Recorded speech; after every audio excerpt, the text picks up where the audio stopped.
yourself back to when you were in bed with your parents leaning over you, reading a book, your nightlight on. And when I was a kid, I thought the book Brown Bear was about animals that were going extinct. But it was actually just about teaching kids about the animals and the friends that they live with.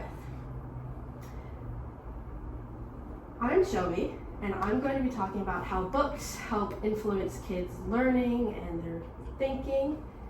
And I grew up reading books, and I think they shaped me into who I am and who so many kids that I'm peers with or kids that I'm now teaching have. It's taught them how to accept the cultural differences and have social awareness. It's taught them how to be creative and not worrying about their art not being to everyone's standards. And it's also taught kids how to have emotional intelligence and have empathy and all the things that make an adult an adult.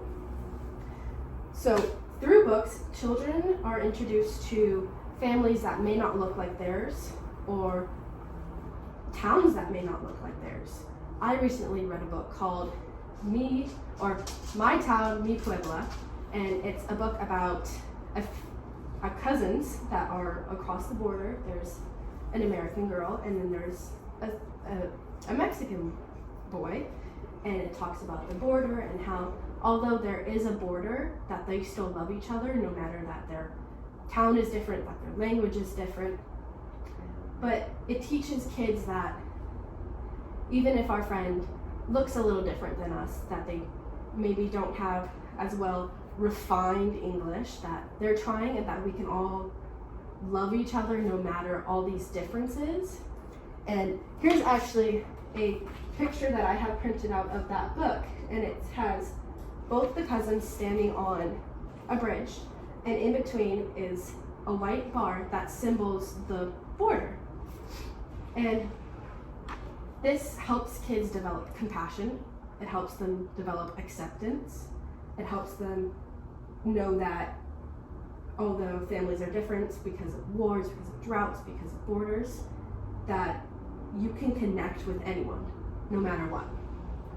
And through all this, it can also help them build imagination.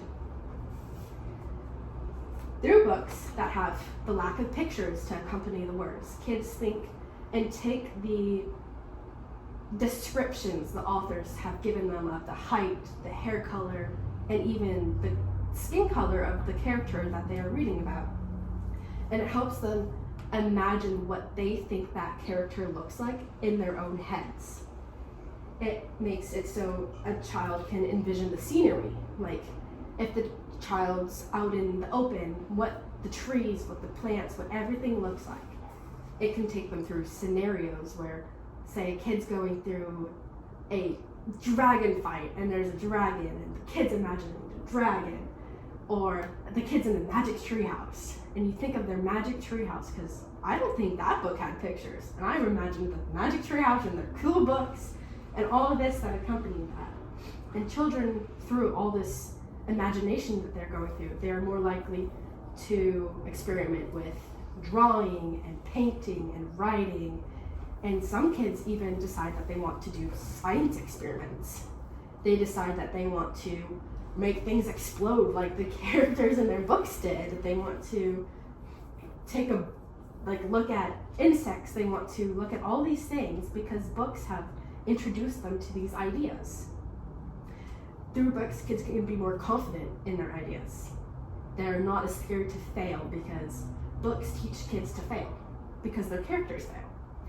So it helps beyond imagination and cultural acceptance.